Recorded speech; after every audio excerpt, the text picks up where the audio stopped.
Donc, bonjour à tous, aujourd'hui on accueille la professeure Isabelle Imbert, qui est spécialiste en virologie moléculaire et qui va nous présenter le travail de son équipe sur le Covid. Merci. Merci.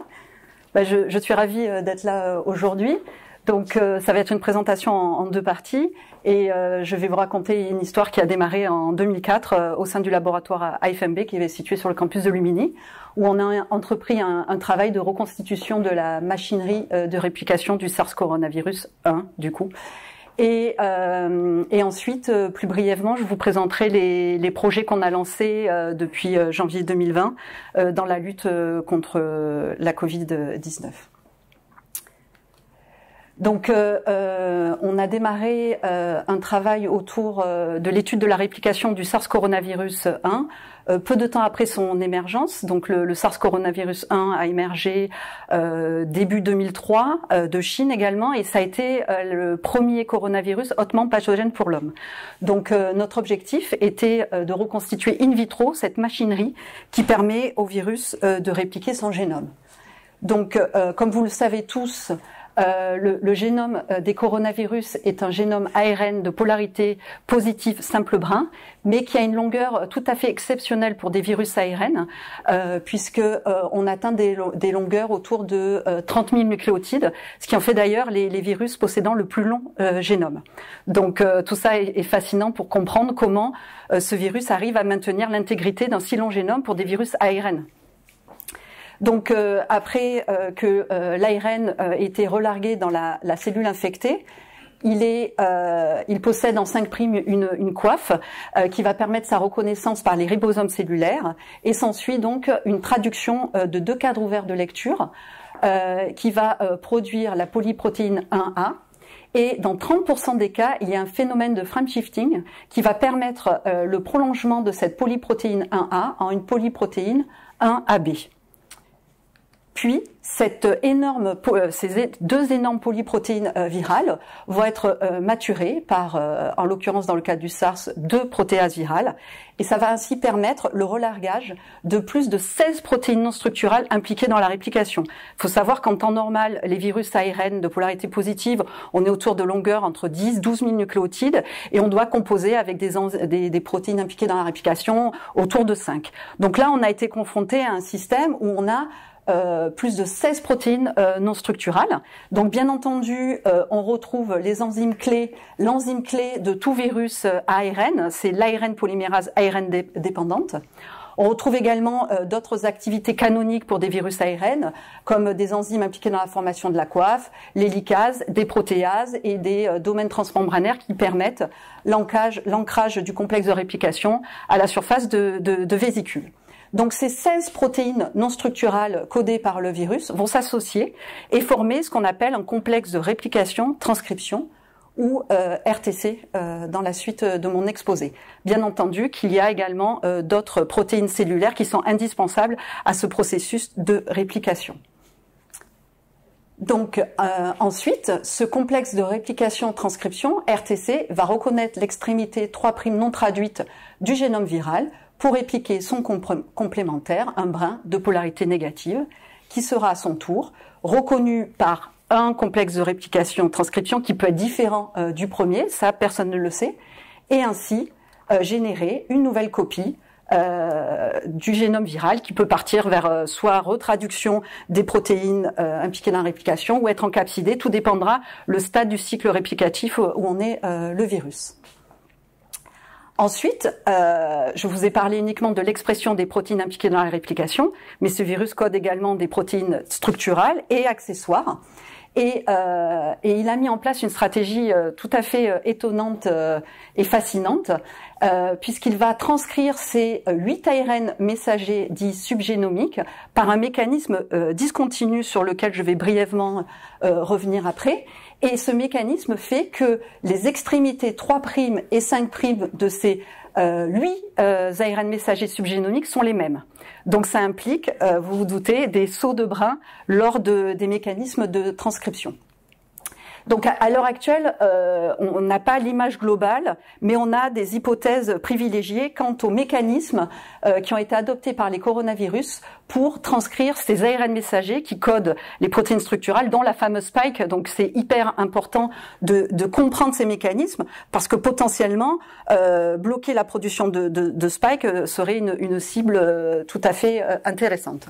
Donc, on démarre comme pour la réplication. Le complexe de réplication transcription reconnaît l'extrémité 3' du génome, mais au lieu de synthétiser un brin complémentaire jusqu'au bout entier, il va s'arrêter au niveau de box rouge qu'on appelle body TRS pour Transcription Regulation Signal. Et donc ainsi, on va avoir tout un ensemble de populations qui va correspondre aux différents gènes codant les protéines structurales et accessoires. Ensuite, par un mécanisme que l'on n'a pas encore totalement caractérisé, il va y avoir un saut de ces brins qui vont se placer en complémentarité de la séquence TRS leader qui est située en 5'. Et donc par complémentarité de séquence, puisque ces deux boxes rouges sont TRS et TRS de polarité négative, le complexe de réplication va pouvoir se repositionner ici et ainsi rajouter en 3' la séquence leader négative. Ensuite, pour la transcription de l'ARN messager, là elle se fait de façon continue, où le complexe de réplication va reconnaître l'extrémité 3' et transcrire les séries d'ARN messagers. Donc, on dit coronavirus, un seul génome simple brin, mais après il a mis en place une stratégie qui fait qu'au niveau de son cycle de réplication, il va synthétiser pas moins de 9 ARN messagers, mais x2, puisqu'à chaque fois il faut passer par l'intermédiaire. Au niveau d'une même cellule, on se retrouve avec 18 ARN viraux qui sont exprimés par ce virus, avec bien entendu des stoichiométries qui doivent être finement régulées. Donc, la question sur laquelle on est resté durant 13 ans, c'était identifier les mécanismes au niveau moléculaire qui permettent à ces virus de conserver l'intégrité de leur séquence composée de 30 000 nucléotides, ce qui fait plus penser à des virus ADN qu'à des virus ARN. Et donc, pour répondre à cette grande question, on a tout d'abord défini deux objectifs spécifiques. Qui dit réplication dit qu'il faut d'abord caractériser l'enzyme clé des virus ARN, à savoir cette fameuse ARN polymérase ARN dépendante. Puis, depuis fort longtemps, les coronavirus sont des virus relativement anciens. Par bioinformatique, on avait toujours identifié une 3', 5' exonucléase qui, bien entendu, sonne en écho à cette activité que l'on retrouve dans les systèmes de proofreading lors de la duplication des ADN génomiques. Donc, le deuxième objectif était d'étudier une potentielle implication de cette activité codée par le virus, qui reste relativement exceptionnelle pour des virus ARN, dans un potentiel système de correction des erreurs par proofreading. Donc, comme je vous l'ai dit, on a démarré ce projet début 2004 et voici un peu l'état des connaissances sur les réplicases, sur les protéines non structurales impliquées donc dans ce phénomène de réplication du génome du virus. Donc vous voyez qu'on n'avait pas énormément de publications à lire en termes de caractérisation fonctionnelle, puisque il n'y avait qu'une seule publication qui avait été faite sur le coronavirus du porc, le TGEV, et qui avait mis en évidence l'activité protéase portée par la protéine NSP5. Après, au niveau des autres protéines, on avait quand même des indications bioinformatiques. Je fais une pause peut-être, ou je ne sais pas si vous m'entendez toujours. Ouais, c'est bon. On avait néanmoins des informations grâce à la bioinformatique. Donc, on avait identifié la protéine NSP12 comme étant l'ARN polymérase ARN dépendante. On savait où étaient les licases. Ces coronavirus codent une endonucléase. On a également identifié la méthyltransférase et enfin cette fameuse 3', 5' exonucléase. Donc, pour commencer, on s'est dit, on va étudier cette ARN polymérase ARN dépendante, qui bien entendu, les coronavirus font tout en plus grand. Donc d'habitude, les ARN polymérases ARN dépendantes sont autour de 60 kilodaltons. Là, on avait une protéine de 106 kilodaltons avec une extension aminoterminale autour de 40 kilodaltons de fonction complètement inconnue. Néanmoins, dans le domaine C-terminal, on retrouvait les motifs signatures d'activité ARN polymérase ARN dépendante, dont le motif C qui est composé de 2 aspartates qui permettent la catalyse, la création des liaisons phosphodiester pour synthétiser les chaînes d'ARN. À noter également, et je y reviendrai un peu après, l'identification de motif G, qui est une signature de polymérase qui nécessite une amorce pour initier leur synthèse, et vous verrez pourquoi c'est important dans la suite. Donc, avant de vous présenter les résultats, je vais faire une brève parenthèse méthodologique par rapport aux essais qu'on utilise pour mesurer et analyser une activité ARN polymérase in vitro. Donc, on purifie donc la protéine, à laquelle on va rajouter les 4 nucléotides, dont un qui est radiomarqué, plus au minimum un ion divalent, le plus souvent le Mg2+, qui sert de cofacteur pour la catalyse. Lorsque l'on veut examiner une activité de synthèse dite de novo, c'est-à-dire qu'on va fournir un ARN dit simple brin, mais bien entendu que celui-ci va former des structures secondaires. Et ensuite, après incubation à une température optimisée plus un tampon optimisé, on séparera les fragments d'ARN néosynthétisés sur un simple gel de séquençage suivi d'une autoradiographie. On peut être amené également à examiner une activité polymérase dite amorce dépendante, auquel cas on fournira une matrice à laquelle on aura annihilé une amorce que l'on aura radiomarquée en 5', et dans ces cas-là, on visualisera sur gel de séquençage l'extension de l'amorce. Donc, on est début 2004, donc on commence à essayer d'exprimer notre polymérase virale en système bactérien. Donc, on se bagarre beaucoup. Elle est très résistante, elle semble être très hydrophobe. Donc, on va la fusionner avec une étiquette qui est censée la solubiliser, comme l'étiquette MBP. Donc, on est quand même content à l'époque. Maintenant, ça peut prêter à sourire. On arrive à récupérer un petit peu de protéines et pouvoir commencer nos premiers essais. Et là, c'est la première déception. On a beau tenter plein d'ARN, plein de conditions, etc. L'activité polymérase détectée est vraiment très très faible, en contradiction avec une polymérase qui, je vous le rappelle, est censée quand même répliquer, synthétiser des ARN de plus de 30 000 nucléotides. Donc, on s'est dit, ce virus, il est quand même un peu chimérique, il a quand même pas mal de propriétés des virus ADN ou des organisations ADN. On s'est dit, peut-être qu'il a besoin d'un facteur dit de processivité, comme par exemple PCNA chez les ADN polymérase ADN dépendantes, qui agit comme clamp pour justement booster l'activité de la polymérase. Donc, on a déterminé tous les partenaires viraux de cette polymérase, et ensuite on a rajouté à notre polymérase tous les partenaires viraux qu'on a dû bien entendu au préalable purifier indépendamment. Et là, on a eu une grosse surprise. Donc là, on est début 2005. On découvre qu'une protéine, la petite protéine NSP8, qui fait 20 kilodaltons de fonction complètement inconnue et complètement unique au coronavirus, elle n'a pas d'autre homologue ailleurs, que celle-ci possède une activité de polymérase dite non canonique, puisque ceci est illustré sur ce gel dénaturant.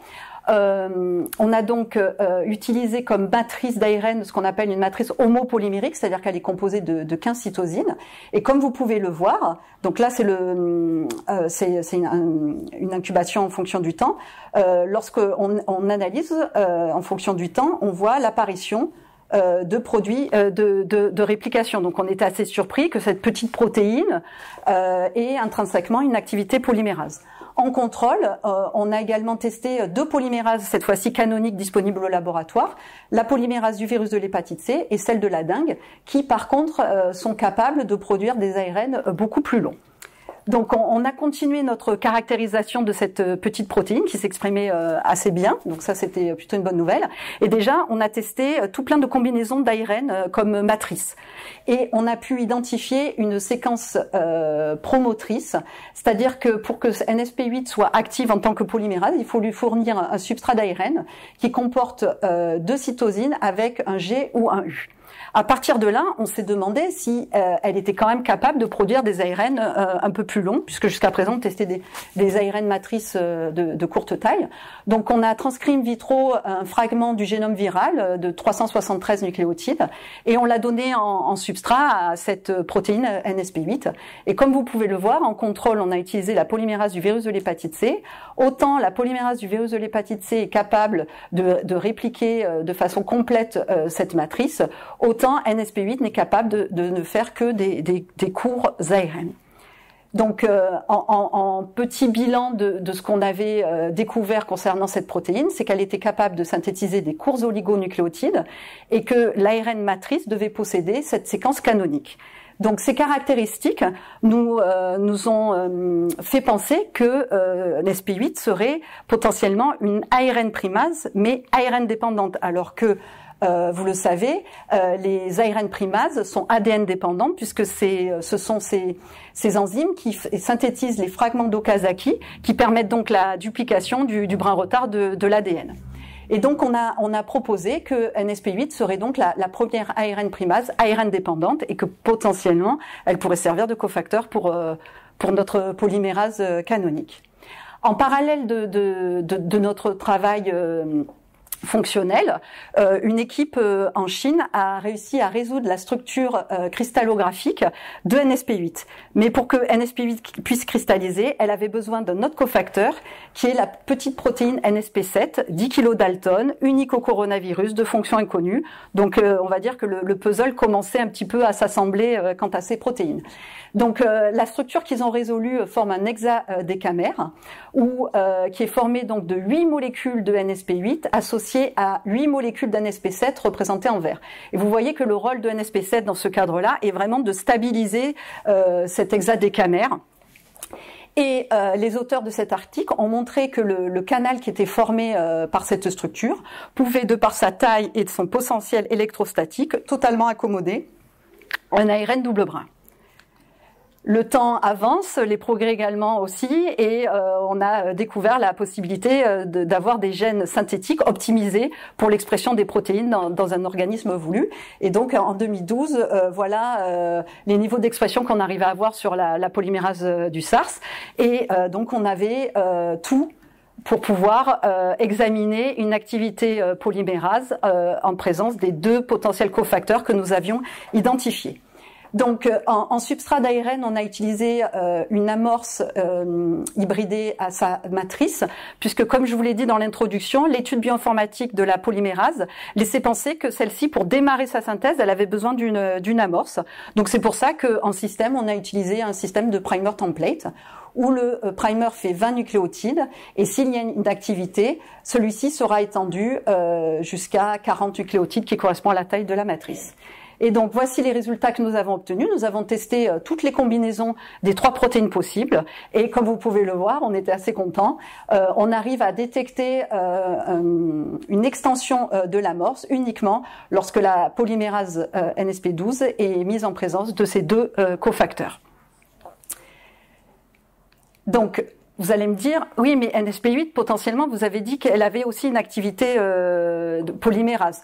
Donc, on a dû faire une autre série d'expériences pour savoir si cette activité de polymérase venait de la polymérase canonique NSP12 ou si elle venait de NSP8.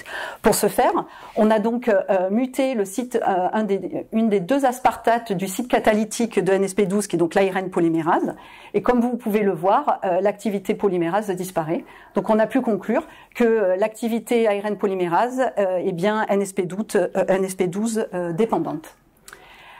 Ensuite, on voulait essayer de se rapprocher au plus près du système biologique, et donc on a voulu donner des substrats d'ARN de plus longue taille et plus, on va dire, sophistiqués et complexes.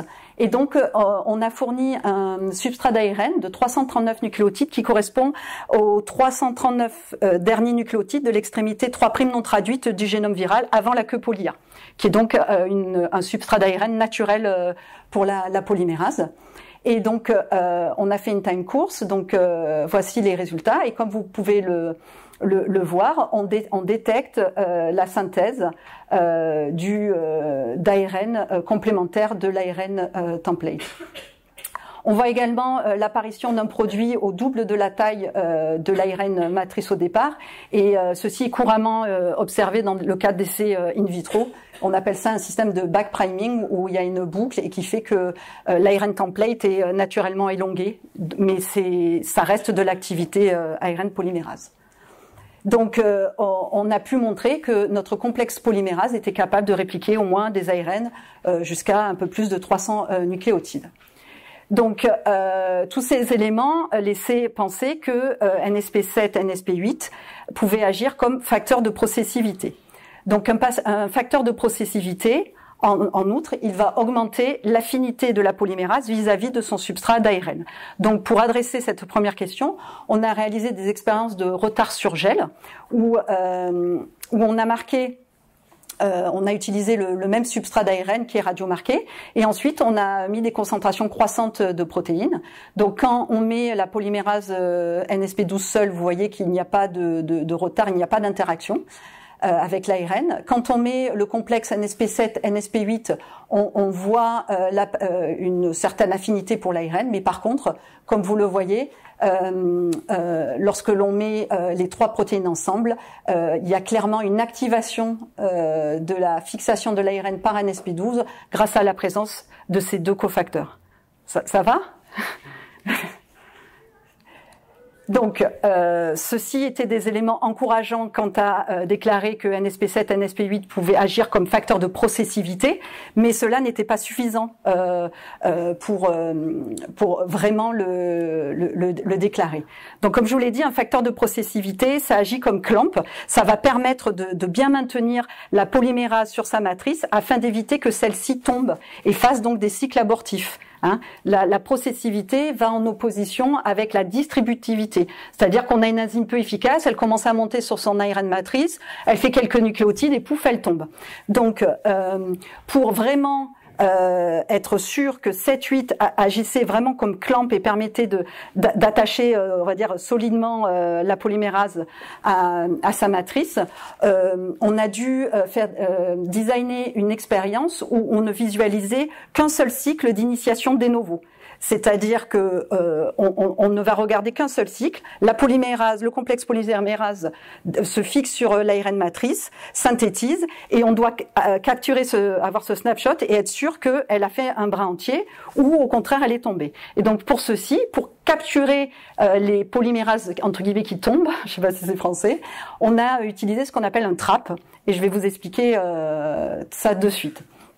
Donc, dans un premier temps, on a exactement refait la manip, l'expérience que je vous ai présentée précédemment.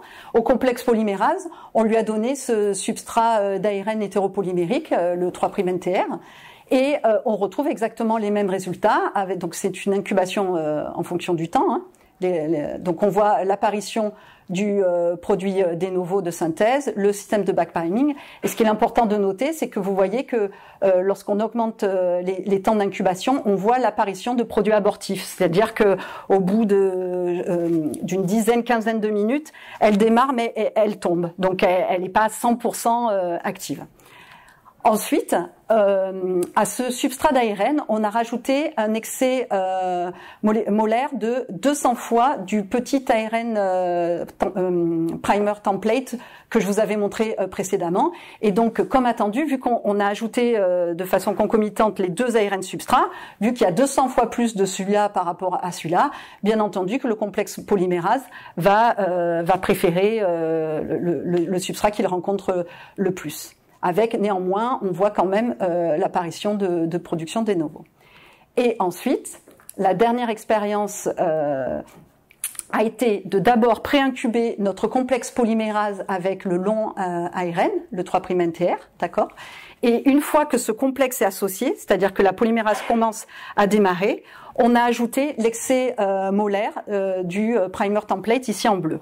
Ce qui veut dire que une fois que la polymérase a soit fini son cycle, soit qu'elle tombe en cours de route, elle sera rattrapée par l'excès d'ARN ici en bleu. Et donc, comme vous pouvez le voir, on n'a absolument pas de produits abortifs qui sont identifiés dans ces conditions. Donc, à la base, grâce à cette expérience, on peut vraiment conclure que le complexe NSP7, NSP8 agit comme facteur de processivité, comme clamp, permet vraiment de lier la polymérase et que celle-ci soit efficace et puisse répliquer correctement ses substrats. Donc, on a fait ensuite, pour vraiment caractériser finement ce complexe de réplication, qui est ce complexe polymérase hautement actif et processif, on a fait toute une série d'études de mutagénèse dirigée. Et on a en outre identifié 2 acides aminés extrêmement conservés chez toutes les NSP8 de tous les coronavirus. Et on a montré que si on mutait soit la proline, soit l'arginine, on perdait donc l'interaction de NSP8 avec NSP12. Et là où c'est très très intéressant, c'est que ces mutations ont été incorporées dans un système de génétique inverse, c'est-à-dire avec tout le génome du SARS coronavirus. Et il a été montré que si l'on mute donc soit la proline, soit l'arginine, c'est-à-dire 2 nucléotides sur 30 000 nucléotides, le virus n'est plus capable de se répliquer et on tue le virus. Donc NSP8 est vraiment un facteur essentiel à l'activité polymérase du SARS coronavirus, mais vous allez voir que pas que.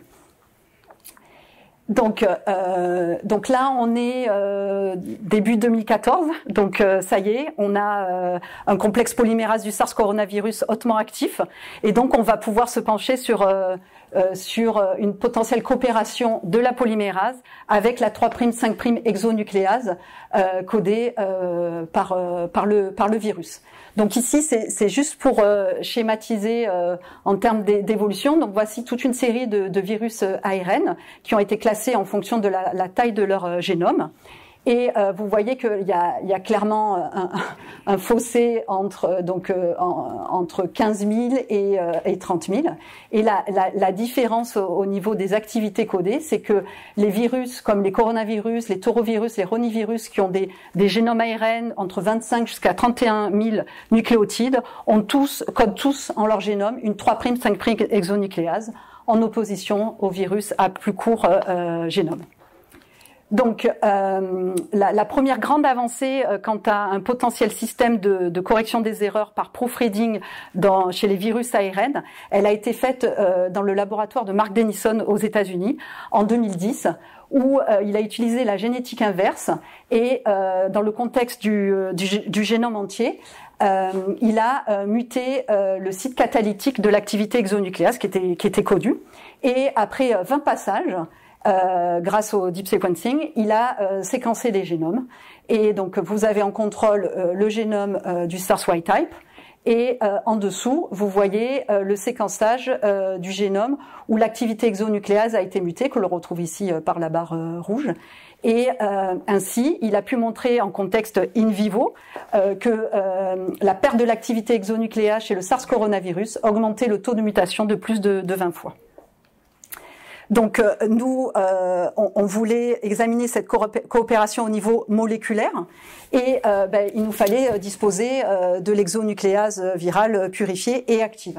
Donc là, on n'a eu aucun problème à la purifier, mais par contre, au niveau enzymatique, elle n'était pas très active. Donc on a réappliqué la même recette qu'on avait appliquée dans le passé. On est retourné à l'interactome que l'on avait établi entre toutes les protéines non structurales.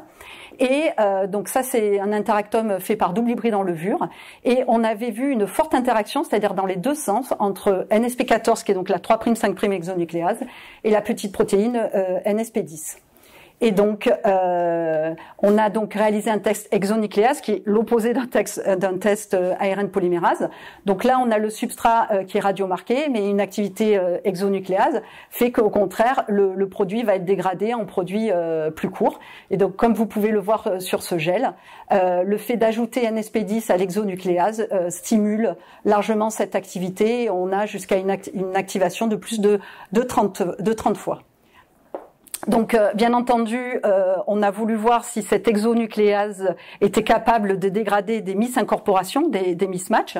Donc, on a fourni en substrat 1, 2, 3 et jusqu'à 4 mismatchs. Et ensuite, on a quantifié l'efficacité de dégradation. Et comme vous pouvez le voir, ce complexe exonucléase avec son cofacteur est capable d'hydrolyser un mismatch avec la même efficacité qu'un ARN double brin sauvage.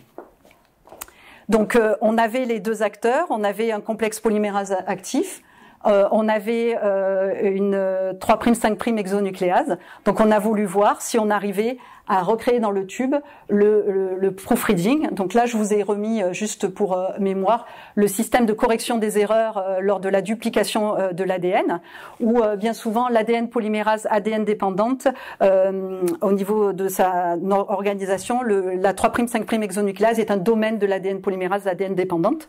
Donc c'est plus pratique pour l'avoir à côté. Donc en fait, lorsque l'ADN polymérase incorpore une erreur, ici en phase d'un C, elle va mettre un A, il y a recrutement de l'activité 3'5' exonucléase qui va donc dégrader le mauvais nucléotide, et ainsi la polymérase va pouvoir reprendre sa route après que l'erreur ait été excisée. Donc, avant de réaliser cette expérience in vitro, on devait néanmoins s'assurer que notre polymérase virale, NSP12, était toujours capable d'interagir avec l'exonucléase virale. Parce que là, maintenant, pour avoir une activité polymérase active, on devait mettre ces fameux facteurs de processivité, NSP7, NSP8. Donc, en utilisant une approche par pull-down, où on a immobilisé la polymérase NSP12, vous voyez que NSP12, dans son contexte complexe, c'est-à-dire NSP7, NSP8, NSP12, est toujours capable d'interagir avec l'exonucléase. Donc, à partir de là, on a utilisé un primer template qui a un mismatch AA, d'accord, un A, un phase d'un A. Pourquoi ce mismatch en particulier? Comme vous pouvez le voir, quand on donne le complexe polymérase, donc ça c'est le contrôle négatif avec le primer non élongué, et vous voyez que après 60 minutes d'incubation, quand on donne au complexe polymérase ce mismatch AA, celle-ci a du mal à l'étendre. Donc pour nous c'était le meilleur contrôle pour voir si l'activité exonucléase était capable d'enlever le AA, puisque comme vous pouvez le voir, là au moins ça saute aux yeux. On a ensuite rajouté l'exonucléase virale avec son cofacteur, et on voit l'extension de l'amorce avec ce produit ici. Mais il n'empêche qu'il fallait qu'on s'assure au niveau séquence que ce produit était bien un produit corrigé, où le A a été remplacé par un U. Donc, ce que l'on a fait, c'est qu'on a excisé ces bandes, on a fait une RT-PCR et on a cloné ces différents clones. Donc, on a cloné 49 clones, et ça peut prêter à sourire, 49 clones, et on a pu montrer après séquençage que 43 produits étaient corrigés, c'est-à-dire qu'ils avaient un T, donc un U, et on avait néanmoins encore 6 produits dont le mismatch était toujours là. Donc nous, in vitro, on avait pu reconstituer un complexe polymérase fidèle. Et donc, le fait que les coronavirus aient cette activité de correction des erreurs nous amène à réfléchir sur les stratégies antivirales qui utilisent des analogues nucléosidiques. Parce que le risque, c'est que même si cet inhibiteur, même s'il est terminateur de chaîne, il est incorporé, le risque, c'est qu'il soit reconnu comme du non-soi, entre guillemets, et qu'il soit excisé par cette activité exonucléase. Et donc, grâce à notre système in vitro, on a regardé ce qu'il en était par rapport à la ribavirine. Donc la ribavirine, Comme vous le savez tous, donc c'est un antiviral large spectre, hein, c'est un peu la pénicilline des virus. Et quand le SARS coronavirus a émergé en 2003, comme on fait toujours quand il y a des nouveaux virus, on a donné de la ribavirine aux patients et il s'est avéré qu'elle n'avait aucun bénéfice thérapeutique. Et la même chose a été observée pour le MERS coronavirus, qui est le deuxième coronavirus hautement pathogène qui a émergé en 2012 en péninsule arabique. Et donc la ribavirine, c'est très pléiotropique, hein, mais en outre, ça fonctionne comme un analogue nucléosidique, un analogue de la guanosine, mais avec une modification au niveau de la base. Donc, grâce à notre système, qu'est-ce qu'on a fait dans un premier temps? On s'est dit, est-ce que la ribavirine, du coup, triphosphate, est-ce qu'elle peut être incorporée par la polymérase virale? Donc, la réponse est oui. Comme vous pouvez le voir sur ce gel. Donc, vu que la ribavirine est un analogue de G, on a mis en face un C. Donc, comme vous pouvez le voir, la ribavirine, on a utilisé des concentrations croissantes. Celle-ci est correctement incorporée par le complexe polymérase du SARS coronavirus. Ensuite, on s'est demandé, ok, la ribavirine est incorporée, mais est-ce qu'elle peut être étendue par le complexe polymérase? Donc, dans ce cas-là, on a commandé des ARN avec en 3' de la ribavirine. Et comme vous pouvez le voir, pour le complexe polymérase du SARS coronavirus, la ribavirine ne pose aucun problème. Elle est correctement étendue de par l'apparition de ces bandes en haut. Donc la ribavirine n'est pas un terminateur de chaîne dans le cadre de la réplication du SARS coronavirus. Et donc la dernière expérience, ça a été ensuite de rajouter l'exonucléase virale, donc soit seul, soit avec son cofacteur, parce que le cofacteur fait que vous voyez que c'est une bombe, ça dégrade tous les ARN double brin. Donc potentiellement ça, on n'a toujours pas la réponse, mais on ne pense pas que NSP10 serait forcément impliqué dans le proofreading, parce qu'il y aurait un problème de conservation du génome du virus. Donc comme vous pouvez le voir, là on n'a mis que NSP14 seul, avec donc la ribavirine en 3', et comme vous pouvez le voir, il y a une disparition progressive du primer au profit d'ARN plus courts. Et là, quand on rajoute NSP10, c'est encore plus flagrant. On a vraiment une disparition totale du primer qui expose la ribavirine. Donc, potentiellement, ces résultats in vitro pourraient donner, en tout cas, une petite partie d'explication quant à l'inefficacité de la ribavirine sur les patients qui sont atteints de SARS et de MERS coronavirus. Donc voilà, en conclusion de cette première partie, on a pu identifier un complexe de polymérisation hautement actif et processif formé de NSP12 en association avec NSP7 et NSP8. Il est important de dire que donc ces travaux ont été publiés en janvier 2018 et que depuis le rôle de cofacteur NSP7 NSP8 a été confirmé pour le MERS coronavirus et pour le SARS coronavirus numéro 2. De plus, le fait d'avoir identifié ces cofacteurs, ça a permis d'obtenir la structure tridimensionnelle de NSP12 par cryomicroscopie. Mais encore une fois, NSP12 seule, on n'arrive pas à résoudre de structure parce qu'elle est trop flexible et elle a absolument besoin de ces cofacteurs. Et donc là, on retrouve 2 protéines de NSP8 et une protéine de NSP7 qui assurent donc cette activité. Donc en fait, on doit parler maintenant de complexe polymérase et pas juste de NSP12. Et voici le modèle que l'on propose de proofreading.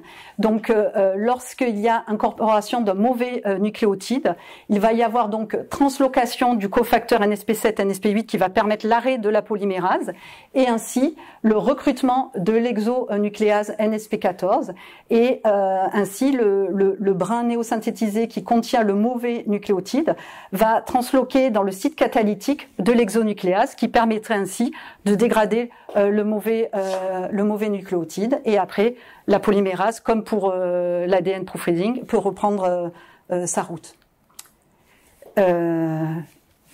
Donc ça c'est bon.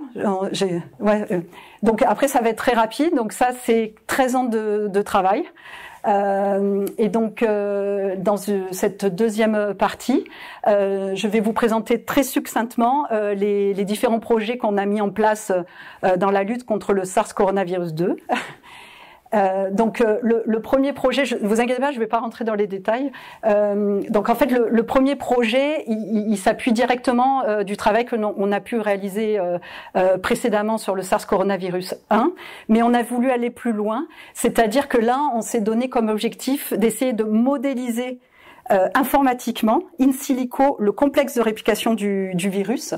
Et pour ce faire, on s'est associé avec 2 laboratoires d'informatique, le LIS à Marseille avec Claudia Friedman et le LITIS à Rouen avec Cécilia Zanimerck, et qui mettent en place, développent des approches d'intelligence artificielle. Donc, sans rentrer dans le détail, nous, au niveau biologique, ce que l'on va faire, c'est qu'on va prendre les 18 substrats d'ARN qui doivent être utilisés par le complexe de réplication. Et nous, in vitro, on mesurera l'efficacité de synthèse d'ARN en fonction de l'ARN substrat. En parallèle, dans un premier temps, ces 2 laboratoires vont mettre en place une approche dite d'intelligence artificielle, puisque donc le but, c'est de modéliser le comportement du complexe de réplication pour dans l'idéal, arriver à prédire le comportement de ce complexe de réplication si on ajoute des pressions de sélection comme un inhibiteur, et également permettre de suivre les mutations, parce que même si on dit qu'il y a un système de correction des erreurs, on l'a vu au niveau de la spike, il y a quand même des mutations qui sont acquises par le virus parce que ça lui confère un avantage sélectif.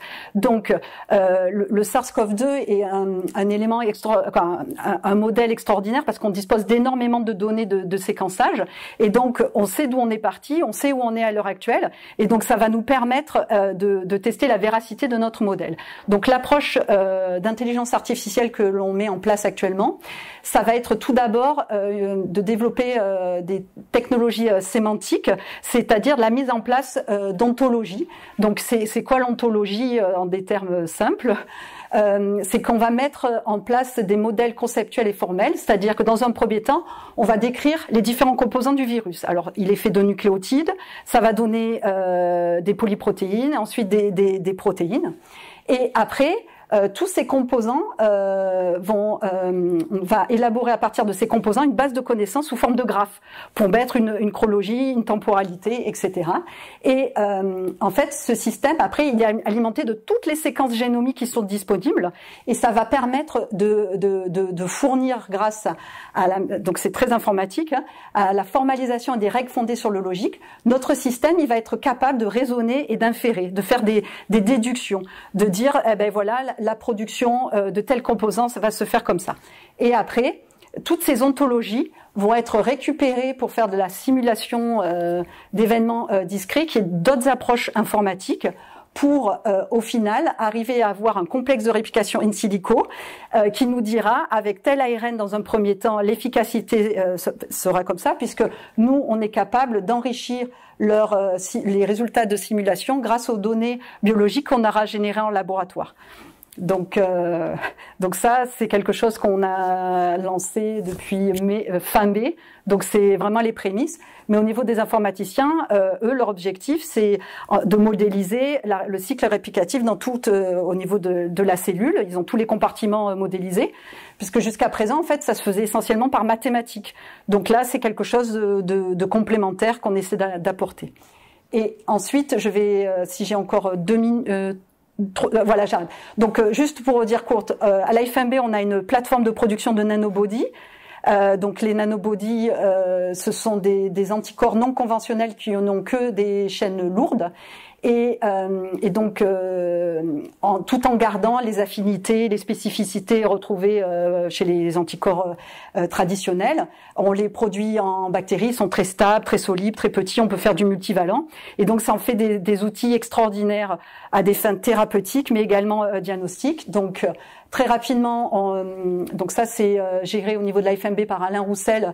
On a un projet en collaboration avec Bernard Delmas à Jouy-en-Josas à l'INRAE, où on est en train de développer des nanobodies qui vont reconnaître la spike ou le RBD, mais également le récepteur ACE2.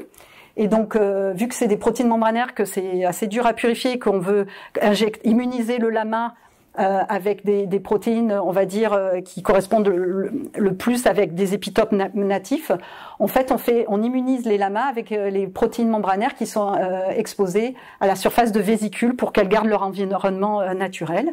Et enfin, la dernière application qui est en train d'être développée, c'est les nanobodies au service du diagnostic, dont vous êtes extrêmement concernés. Et donc, il y a donc des nanobodies qui ont été produits contre la spike du SARS-2.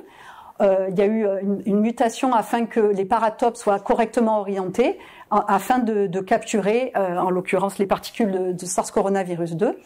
Et donc, comment est détectée la capture? Cela se fait par électrochimie, où les nanobodies sont immobilisés sur une électrode, et par une lecture via un smartphone, on arrive à détecter de façon sélective et très rapide des particules virales.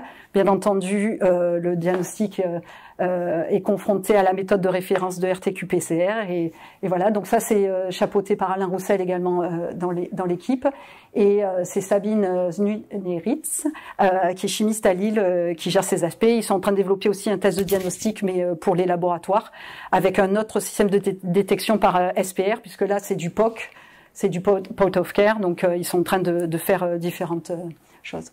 Voilà, j'ai fini. Donc je souhaite remercier pour la partie 1 donc Bruno Canard. Le travail sur le complexe de réplication du SARS coronavirus a été fait dans son équipe, avec Michael Bouvet et Étienne de Crowley qui se sont occupés plus particulièrement de la caractérisation de l'exonucléase, François Véron et Marion Sévajol qui ont travaillé sur la détermination de la structure tridimensionnelle de l'exonucléase dont j'ai pas parlé aujourd'hui, Lorenzo Subici qui a fait toute sa thèse sur le facteur de processivité, qui a vraiment fait avancer le projet.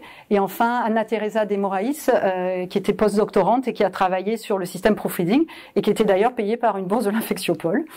Voilà. Et donc nos collaborateurs. Ça a quelque chose.